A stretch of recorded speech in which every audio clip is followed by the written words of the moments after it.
Halo teman-teman, selamat datang kembali di Reflections with Amanda. Kali ini kita bersama Rafliansyah. Halo. Halo Bu Amanda. Silakan perkenalkan diri, Rafli. Siap, terima kasih Bu Amanda. Teman-teman, halo. Nama saya Rafli. Asal saya itu dari Indonesia Timur, khususnya di Maluku Utara. Dan saat ini kesibukannya sedang bersama rekan-rekan membangun Timor Network Foundation, suatu yayasan yang bergerak untuk mensupport teman-teman asal Indonesia Timur. Ada istilah atau nama ya, si paling HI. Apa itu? Lucu banget nih, kedengaran kayak apa nih si paling memang lagi tren anak-anak muda. Kamu si paling dance, si paling gunung yang suka naik gunung. Nah akhirnya Bu, tahun 2024 saya waktu itu masih kerja di Kementerian Pariwisata Ekonomi Kreatif, tapi saya belajar branding juga Bu, karena kayak saya di Deputi Bidang Pemasaran. Ada satu hal tentang branding, katanya adalah setiap manusia itu harus punya brandnya sendiri. Apa nih brand? Maksudnya keunikan yang membedakan kamu dengan orang-orang lainnya. Akhirnya dari sarannya di situ adalah cari sesuatu yang orang itu kenal banget, kamu jago di situ. Nah di tahun 2024 itu Bu, saya cukup sering jadi narasumber membahas hubungan internasional, tentang ASEAN, tentang apa, dari perspektif anak muda. Akhirnya apa ya branding saya gitu. Dan pas saya lihat tren lagi rame si paling, saya akhirnya pernah sekali dibercandain, kamu si paling HI ya. Akhirnya pas saya lihat bercanda, tapi seru juga ya kayaknya menggunakan si paling. Akhirnya 2024 bulan Juli saya tambahin satu brand di nama Instagram saya, Rafliansyah si paling HI. Artinya kedepannya kalau kamu pengen tahu tentang hubungan internasional, nanti saya akan banyak bikin konten. Jalan selama beberapa waktu 2025, nah saya tuh sadar bahwa saya udah kerja Timor Network juga Bu Amanda, saya juga gak bisa terus-terusan sendiri. Akhirnya saya bikin si paling HI ini gak cuma jadi brand, tapi jadi komunitas sendiri. Jadi namanya si paling HI Media. Mereka di dalamnya tuh isinya anak-anak yang suka hubungan internasional. Mereka bisa berbagi ilmu, bisa juga kita bikin seminar-seminar. Yang paling penting hasil akhirnya orang bisa banyak belajar hubungan internasional. Jadi dari branding sampai jadi komunitas. Oke, jadi ada Timor Network, ada si paling HI juga. Betul, ada dua hal itu. Memang kalau saya selalu ditanyain, saya selalu definisikan kalau Timor Network itu calling. Karena kita dalam, saya sadar saya privilege, saya harus cari cara bantu saudara Indonesia Timur. Tapi saya juga punya passion Bu, saya tuh seneng banget hubungan internasional. Segala hal tentang HI itu saya ikutin, saya juga berpartisipasi, berbagai dialog. Saya pengen ke-HI-an saya jangan sampai hilang. Jadi ada si paling HI jadi tempat bisa ekspor tentang hubungan internasional. Bu Amanda, tadi kita sempat cerita dikit tentang penerbitan buku Ajuba Wartabuna, seorang pahlawan dari Gorontalo. Yang bukunya terkenal sekali ke Jogja, tetap ke Jogja. Nah, ketika Ibu diminta terlibat nih dalam penerbitan buku ini, yang menjadi prioritasnya nih apa sih dalam penerbitan buku ini? Apa yang harus dilakukan sampai buku ini bisa ada? Tanggung jawab saya kebetulan sebagai penyeliat. Jadi editing supervisor ya, Editing kalau supervisor. bahasa Inggrisnya. Ada penulisnya, ada tim risetnya, dan sangat menantang karena apa? Karena tokoh ini sudah berpulang 67 tahun yang lalu. 67 tahun yang lalu. Sehingga memang kuncinya itu di riset. Jadi memang penulisnya itu terbiasa menulis buku-buku tentang Timur ya, tentang daerah Timur, terutama Gorontalo. Ada tim risetnya, dan kemudian kebetulan memang arsip-arsip zaman Belanda itu kan masih bagus ya, masih bisa dicari.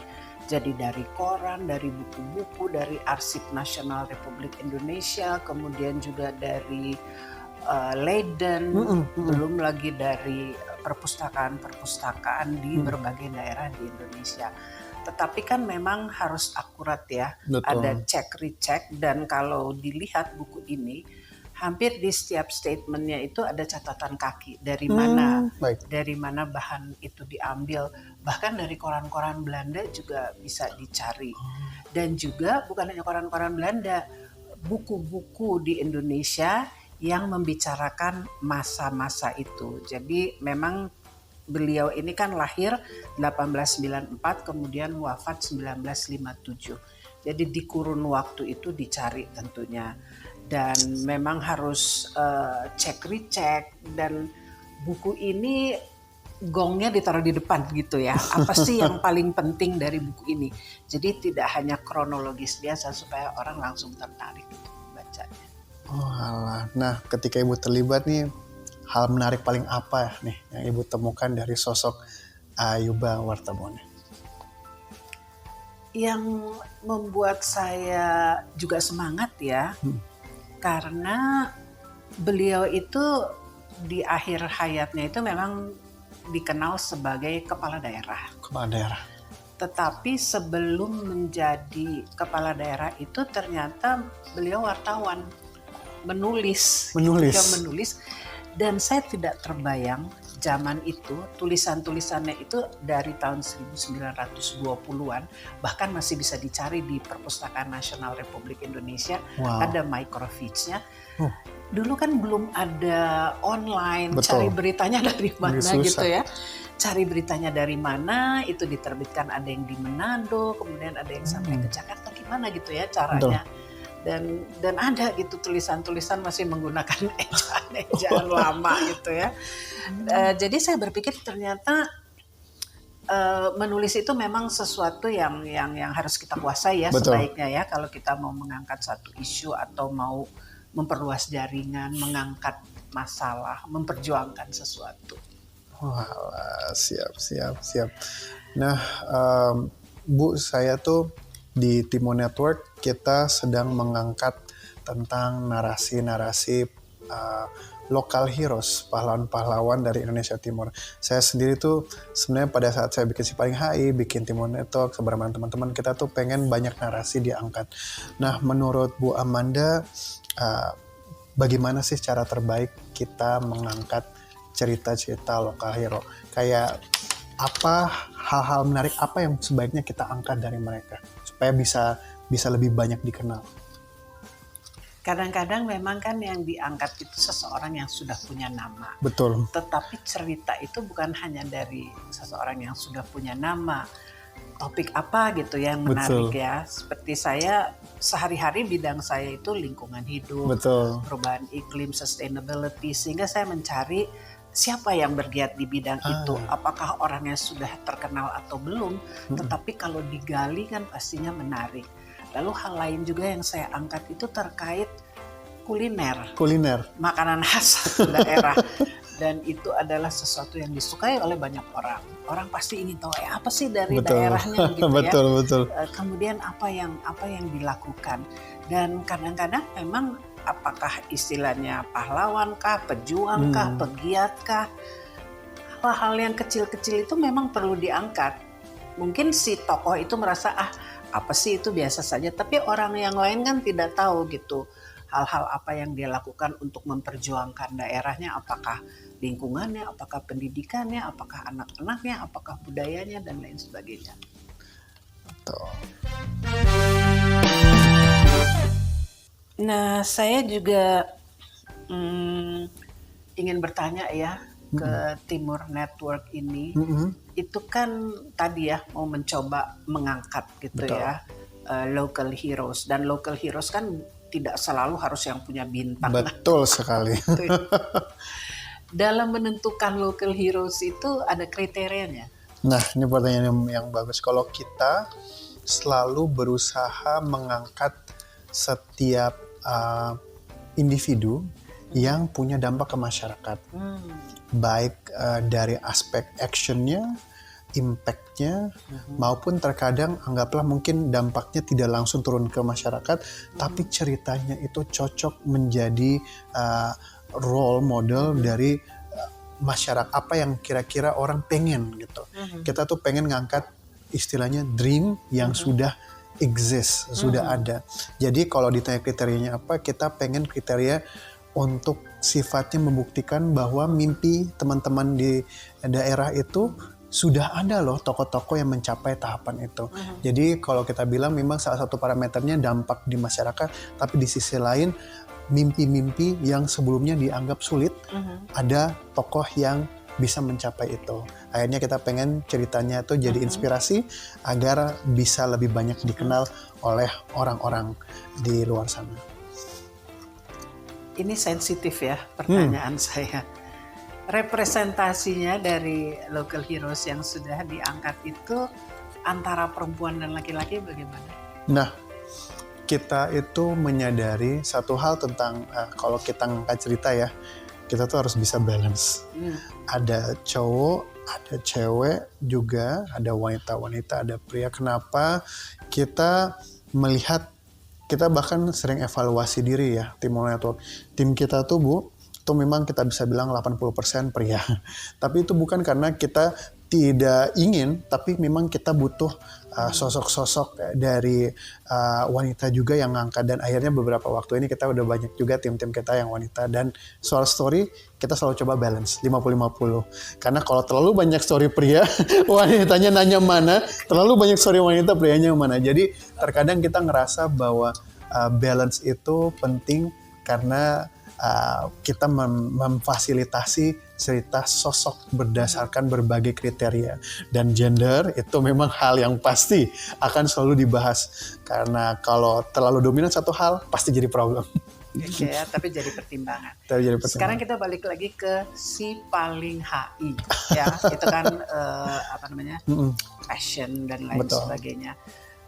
Isu apa yang menurut Rafli harus Rafli kuasai betul kalau kita bicara mengenai hubungan internasional? Nah, kebetulan sekali Bu Amanda, kemarin saya mereka diundang di acara kolaborasi Kementerian Luar Negeri dan Kedutaan Besar Indonesia jadi narasumber untuk mengisi tentang diplomasi publik. Di mana ya? Di Saint Regis Jakarta, di hotel di situ. Nah, tapi situ audiensnya itu dari embassies ya, dari Korea dan lain-lain. Di situ saya diminta ngisi tentang diplomasi publik dan apa yang bisa dilakukan oleh anak muda. Jadi kalau ditanya isu apa yang saya sangat tertarik adalah diplomasi publik. Bagaimana masyarakat terlibat dalam aspek diplomasi. Terkadang mereka mikir yang berkecimpung di diplomasi itu pasti cuma diplomat, government. Padahal diplomasi itu nggak cuma aktornya negara, tapi juga sampai individu, locals, NGO, community. Jadi setiap entitas punya perannya. Dan setelah saya pelajari lebih dalam, banyak kasus bahwa anak-anak muda itu bisa men-shape diplomasi Indonesia. Caranya gimana? Dengan membuat konten, memperkenalkan Indonesia. Bahkan saya sempat diskusi sama Direktur Diplomasi Publik namanya Ibu Ani Nigeriawati. Ibu Ani mengatakan bahwa anak muda harus jadi agen diplomasi. Caranya gimana? Dengan menarasikan Indonesia, baik keindahan alam dan kebudayaannya. Dari situ saya menjadi satu topik yang saya selalu passionate, itu namanya topik diplomasi publik. Bagaimana bahkan saya sendiri bisa terlibat dalam aspek diplomasi, dan berarti teman-teman yang lainnya juga bisa. Jadi diplomasi publik. Oke. Saya tuh pas searching tentang Bu Amanda, saya sempat dapat bahwa Ibu suka sekali, memang tadi sempat bilang tentang kuliner, bikin food memoir, dan ngomongin tentang makanan. Nah, Indonesia Timur pasti banyak sekali opsi makanan nih. Kira-kira apa makanan favorit Indonesia Timur versi Ibu Amanda? Ini sudah cukup populer juga di Indonesia ya. Tapi yang paling saya suka itu adalah sup jagung tradisional dari Gorontalo. Namanya Bindai Biluhuta. Bindai itu jagung, Biluhuta itu artinya disiram. Ini sup jagung yang sangat simple. Jagung, kelapa parut, kemudian dengan bawang, jeruk, kalau mau bisa diberi udang atau cakalang, lalu intinya itu di condimentsnya. Ada yang suka jeruknya banyak, ada yang suka pedasnya banyak, ada yang suka asinnya banyak, tapi ini memang sesuatu yang sehat. Dan kami memperkenalkan ini ke Chef William Wongso. Lalu kan beliau sering diminta menyusun gitu ya jamuan internasional. Betul. Kata Chef William Wongso tidak pernah gagal kalau dia sajikan ini. Semua orang pasti suka. Wah. So that's my favorite. Dari Gorontalo bahkan Dari ya. Gorontalo. Sama dengan Ayuba Wartabun. Oke, sekarang sudah hampir sampai di penghujung acara. Mungkin bisa cerita visi Rafli ke depannya untuk Timur Network dan juga untuk Si Paling HI. Wah, baik. Jadi pertama untuk Timur Network, Bu. Timur Network ini untuk teman-teman dari Indonesia Timur, kita pengen Timur Network jadi safety net.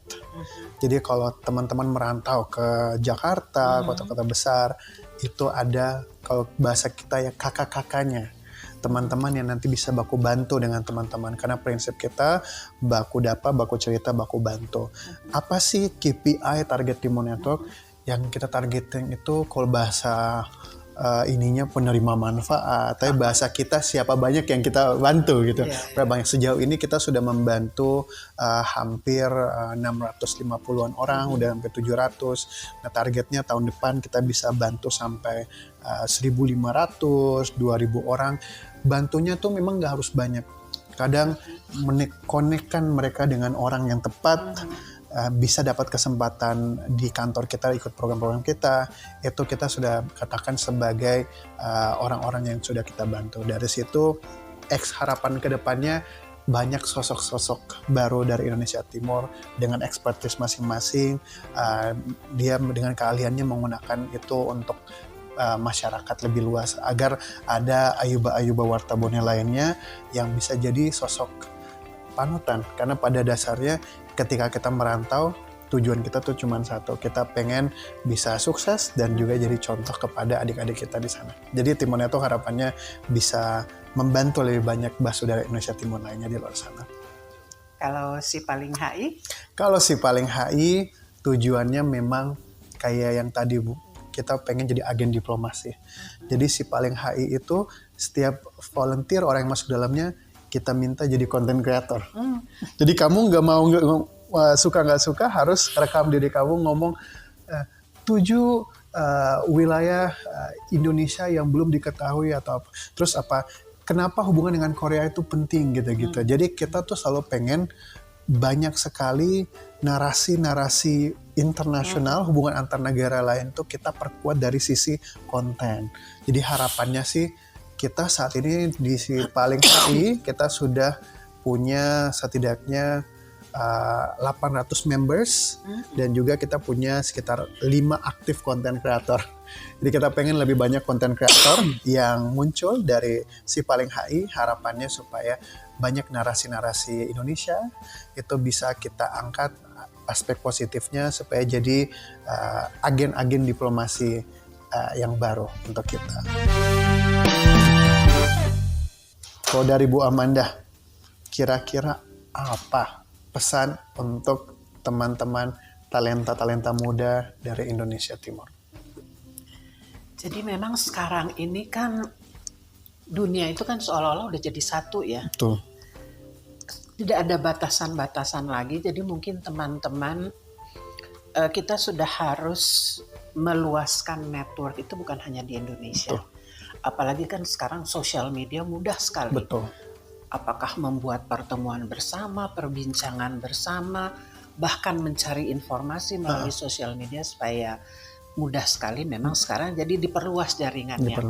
Ke internasional berbagai negara, apakah South-South, apakah North-South, dan lain sebagainya. Itu aja kalau pesan saya. Teman-teman, terima kasih sudah bergabung di Reflections with Amanda. Kita belajar banyak mengenai Timur Network, mengenai Si Paling HI.